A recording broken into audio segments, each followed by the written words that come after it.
Hey everyone, this is Gina Perini, and I'm excited to be part of Humans of Telecom.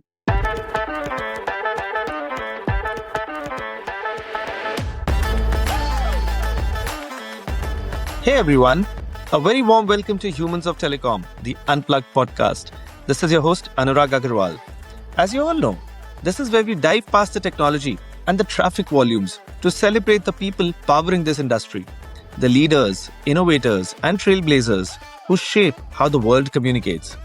And today's guest is someone who has not only shaped the telecom space, but has redefined what it means to lead with both vision and purpose. She is a change maker who has led a remarkable transformation of turning a regulatory utility into a growth-focused, mission-driven global enterprise that safeguards the trust and integrity of communications worldwide. From modernizing how phone numbers are managed as digital identities to launching commercial solutions that fight fraud and protect consumers, she has carved a unique path as a builder, a strategist, and a change maker in the global communications ecosystem. No wonder that she has also been honored with an EY Entrepreneur of the Year award for her pioneering contributions. But what truly sets her apart and makes her a perfect person for Humans of Telecom is her unwavering belief in the power of people. Whether it's building high-performing teams, designing inclusive cultures, or humanizing the future of digital identity, she leads with both heart and conviction. So, without further ado, please join me in welcoming Gina Perini, Chair of the Board and CEO at SOMOS. Gina, welcome to the show. Thank you so much for agreeing to be a part of this journey. We'd love to hear more about you. Which part of the world do you belong to? And from where are you joining this podcast today? Anurag, it's so wonderful to be here with you. Thank you so much for inviting me. I love your podcast, so it's really an honor to be included. I am joining you from my home in Massachusetts in the United States. I've had such an amazing, unbelievably blessed life to be able to visit and be in a lot of places around the world. And I do love my little corner of the United States. I actually was born just about 25 miles from where I am right now, just outside of Boston. So it's really a full circle answer for me just to be able to speak to you from my home in Massachusetts, that I live here with my husband, Pete, and our family and our 2 dogs. So it's wonderful to be able to speak with you from my home. Gina, it's so wonderful to have you here on the show. And I think it's just taken us about a year to finally get to here. But I think it's been worth the wait. And it's interesting to see that if I do, like in physics, we have a concept of distance and displacement. So while you've traversed the earth, so there is a very long distance that you've traveled. But from a displacement point of view, as you said, life has come full circle and you're back to your hometown back in Boston, Massachusetts. So good to see that you have had a fascinating journey. I mentioned some parts of it at the start of the introduction, but let's hear it from the horse's mouth. What has Gina's journey been like and how did you get into the world of telecom?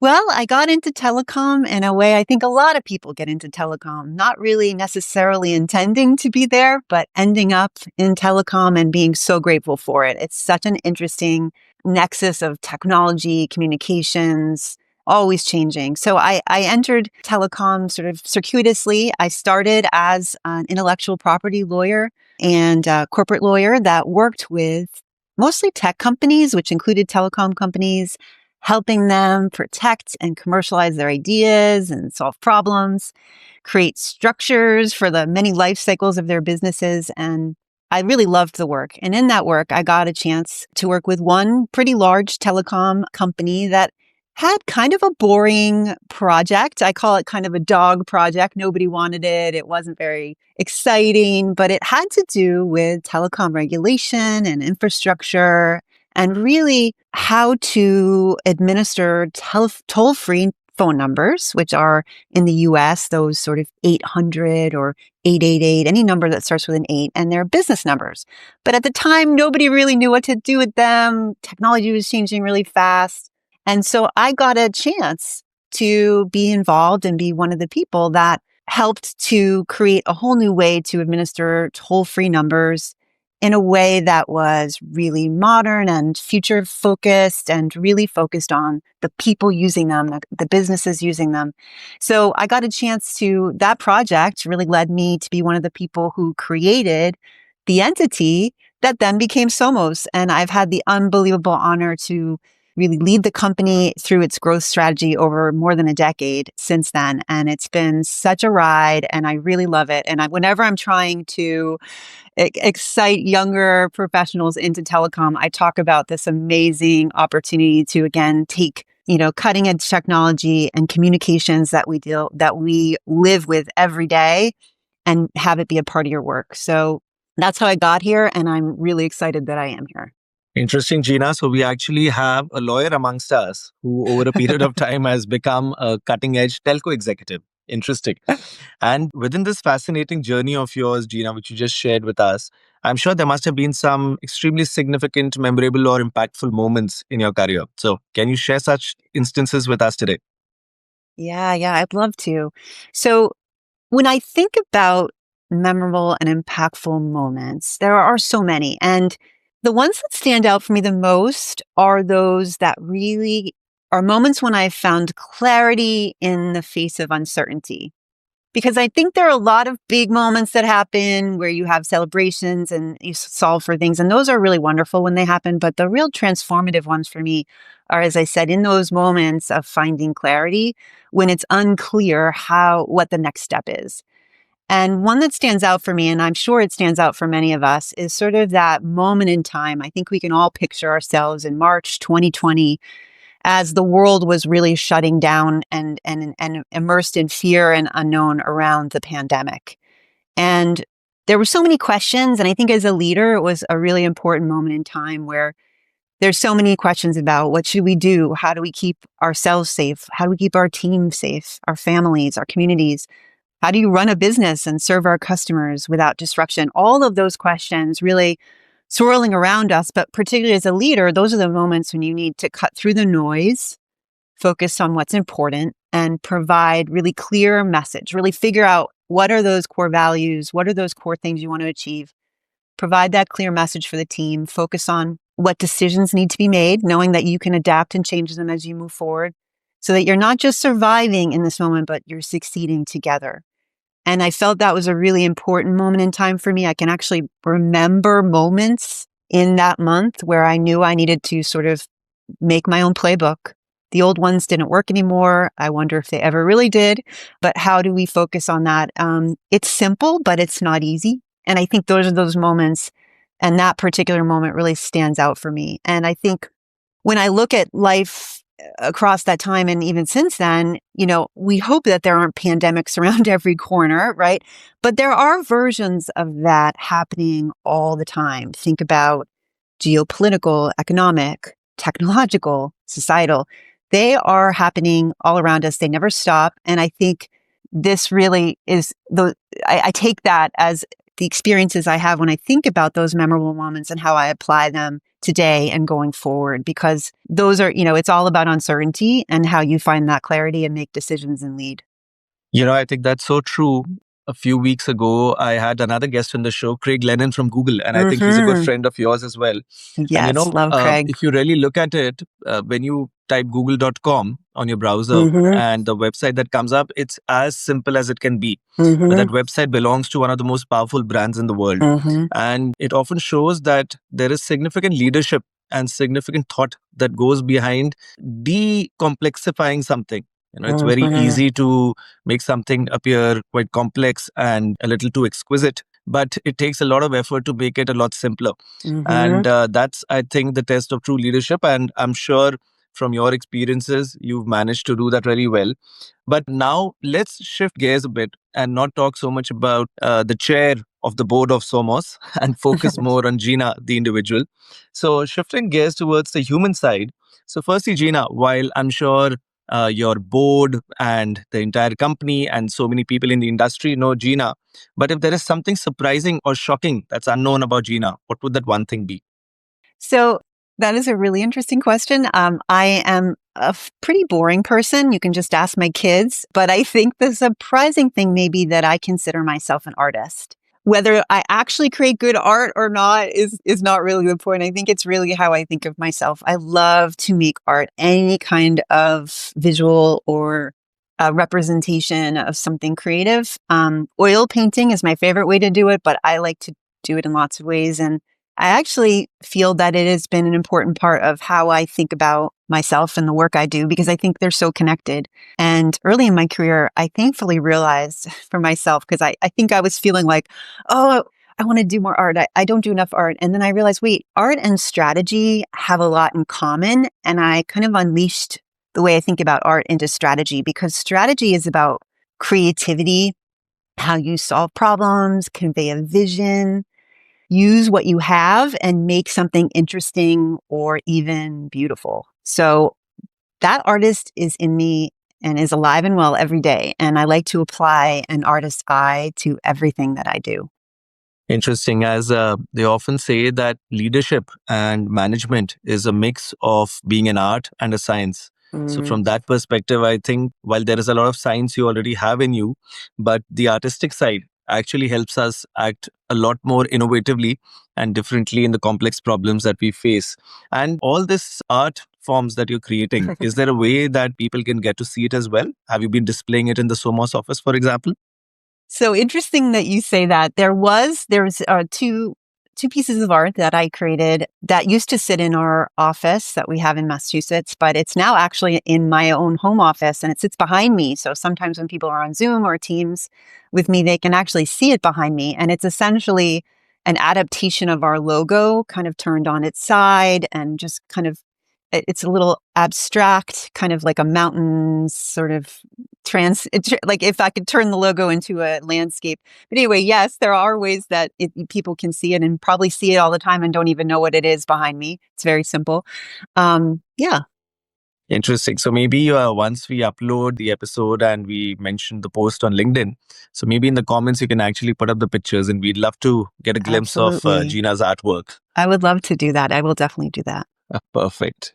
And Gina, beyond art, which we understand is one of your key passions, what are the other hobbies and other ways that you unwind yourself? I'm sure as taking up such a senior leadership position, there are so many Mhm. challenges and stresses that go into your life on a daily basis. But what does Gina do to recharge herself? Yeah. Oh gosh, I've been on quite a journey on that one because you really, I think I probably share this journey with some where you really can sometimes burn the candle at both ends, especially early in your career or when you're in really big moments. I've learned over time that it's the consistent things that I can do every day that actually help me be better overall. And so sometimes when you have really intense times, it helps you manage that. And then when you have more less intense times, it can help you just really catch up. So there are two kind of ways I look at it. Definitely spiritually, like in my spirit, not necessarily like beyond that, just in how I feel, and then my body, because I realize that's really important too. So like in my spirit, it definitely relates to art and color and creation. And I will say I try to make some kind of art every day. And sometimes that can be how I create a PowerPoint even and how I visualize create something, or in my garden. And when the weather is good here in the eastern part of the United States, we can have some really beautiful times. I love to be in the garden and create beauty there. So every day I try to have something that brings some beauty and color into my life. And then from the body standpoint, I really am focused on, especially over the last 4 years, on lifting weights and doing Pilates. And it's really been helpful for me because you literally get stronger and more capable. And it also helps my mind a lot. It clears out a lot of noise and allows me to feel more grounded in my body, which is really helpful. It's again simple, not always easy to keep the consistency over time. But wow, when you finish a good session, you really I feel like I can sort of take on the world. So that's really how I have learned to recharge. It's kind of the simple things I do every day and consistently do them every day. And that helps me overall. Amazing. You know, this is the first time actually, Gina, that a guest has actually bifurcated what they do to recharge their soul and spirit and what they do to recharge their body. So it's again art for you in some shape and form to recharge your spirit, and physical activity to recharge your body. So very interesting take. And I'm hoping that a lot of listeners who are listening to it can understand that there are two elements of each one of us that requires recharging, not just one. All Mhm. right. And now let's move on to a very interesting part of our conversation. So, two truths and a lie. So, we'd like you to share three very interesting statements with us. And I'm sure for you, it's not very difficult. And make them so exotic and unbelievable that it's difficult to figure out which one of them is a truth and which one of them is a lie. And I'll try and guess which one of them is actually a lie. So do you have three such statements for us today? I do. I do. So the first one is I know all the components of a telecom switch and I can recite them by heart. Okay. The second one is I've ridden my bicycle over 4,000 miles across the United States in only 3 months. Okay. And the third, I live in a house that's over 200 years old and I am its fifth owner. Interesting. As expected, Gina, all three very interesting ones. So, if I get it right, the first one is that you know all the components of a telecom switch and can recite it by heart. The second is that you've ridden over 4,000 miles on your bicycle over a period of 3 months. And the third is that your house is over 200 years old. I see. So, now, if you really ask me, I would like to believe all three of them are true. But just for the sake of this question, I feel firstly that somewhere you do have a nerdy side to you as well. So I'm going to presume that the first one is true, that you do know all the components of a telecom switch. And given that you have been a hotshot telecom entrepreneur yourself, I'm taking a chance on that. Having ridden a bicycle over 4,000 miles in the US over 3 months. Again, you just mentioned a lot about physical activity. So I'm guessing that Gina went on an overdrive to recharge her body. And accordingly, the 4,000 miles might be true. And the third one, I'm actually hoping and gunning that I'm wrong, and hence the third one, I'm going to say is a lie, but I'm hoping that's also truth, that your house is hopefully more than 200 years old. But just for the sake of this question, I'm going to presume that the first and the second are true, and the third one about your house is a lie. So am I right out here? You are not right. All I right. hate to say it. So we'll come right off to what the lie was, which was that I know all the components of a telecom switch and can recite them by heart. I have to Google what a telecom switch pretty much every time it's referenced. So that tells you, I don't know whether it gives people confidence or not. That's the reality. That is the lie. I have ridden my bicycle over 4,000 miles across the US. Granted, it was a few decades ago, and I did it with my then boyfriend, now husband of 25 plus years. So it worked out for us, and it was an amazing trip. And then I live in a house that's over 200 years old. My husband and I like to renovate old homes. We've done it our whole time together for the last 30 years plus of living together. And yeah, it's a wonderful thing to take something that is old and make it new again and modern and functional. And so that's a fun passion. Interesting. And do you have pictures of it from a lot back then, say about 50 years old, or a painting of how it looked about 150 years old or something? I do have an old picture of it from, I think it was probably the late 1800s. It was built in 1811. And then I have one of it now that you could sort of see some of the difference.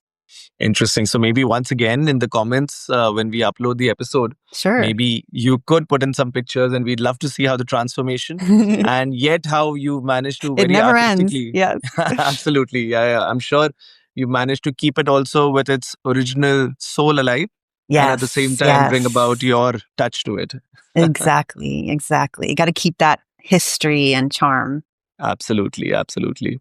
All right. And now we are on to the last question of this section. If there is one thing you could possibly change about your life, what would that one thing be? That's really interesting. I actually think about life as something you want to be in a pretty much continuous improvement mode. There's always opportunities. And I've learned this through learning a lot about agile principles and methodologies, because it's one thing to apply it to your business. I think it's pretty profound to apply it to yourself. And so as I was learning sort of agile principles as it relates to, again, how you do your work, I really thought, well, wait, am I improving myself? Do I do retros after I've done something or after something's happened? Or am I checking in? Am I thinking about ways to improve? So actually, I think about that a lot personally, and it helps a lot. It's just a great mindset.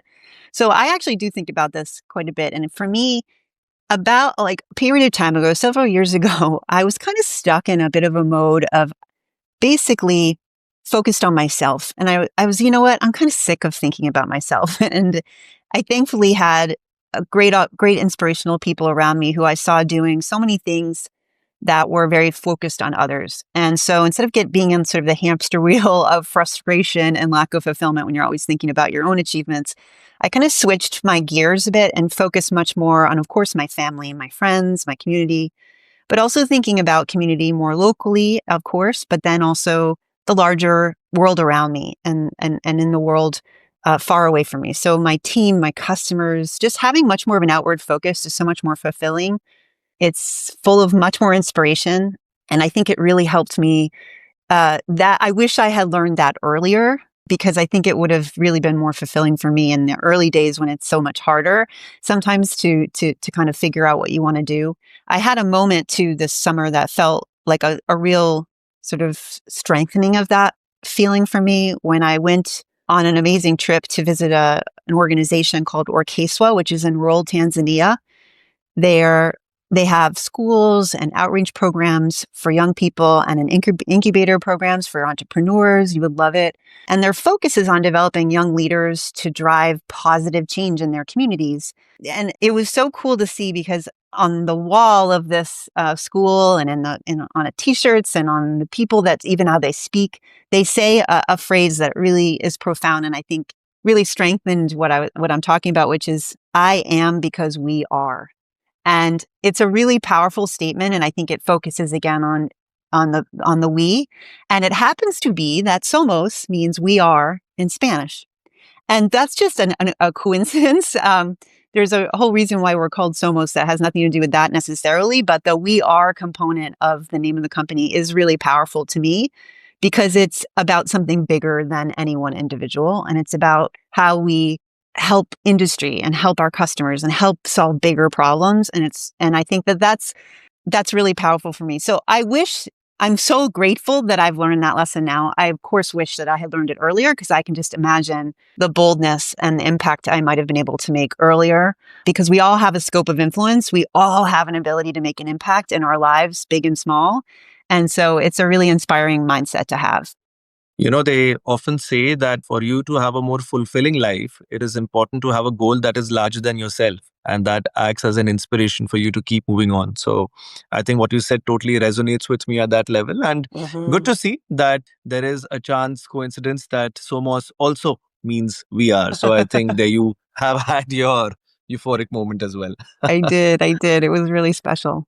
Awesome. And while we're having a fantastic conversation, Gina, but we're sadly now to our final section, the sign off section. So, our signature question to you: what does being human mean to you? What sort of a human being would you want the world to remember you as?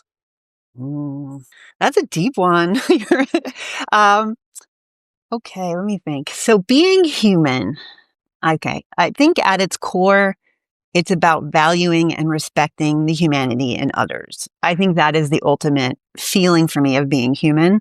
And it's whether I meet people along my day, people I live with, people I work with, and also the people that I've never met and will never meet, maybe, in communities and lives so different from my own.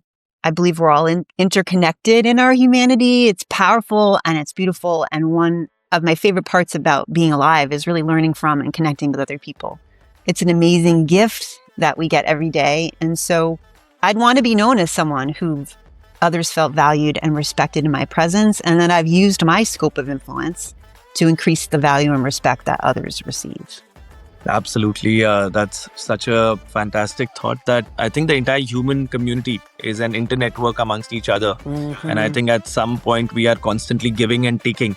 And I think in this entire activity, if we're able to overall bring more value into the network and enrich the network, then I think our job here on Earth is done. So that's a fabulous thought to end the conversation on. Absolutely. And on that note, Gina, thank you so much. It has been so wonderful to finally have you on the show. As I said, that it's taken a year, but I think it's been absolutely worth the wait. So thanks a lot. It's been a lovely conversation. Oh, I've enjoyed it so much. Absolutely. Same here. And while you and I have not met yet, but I do hope at the right time our paths cross and we do get to see each other as well and actually share a lot more, which maybe we've not been able to talk on this podcast. Yes, absolutely. I would love that. Let's make it happen. Perfect. I'm going to hold you to it. So once again, thanks a lot, Gina, for your time. And as always, to our wonderful listeners here, thanks a lot for tuning into the show. We hope this episode gave you a good glimpse of the human side of Gina Perini. Someone who began a career as a lawyer and then almost by accident stepped into the world of telecom and went on to build something truly remarkable. A multifaceted soul and an artist at heart whose love for oil painting lifts her spirit and infuses creativity into every corner of her day. A fitness enthusiast who finds joy in movement, from lifting weights and practicing Pilates to an incredible feat of cycling over 4,000 miles in just 3 months.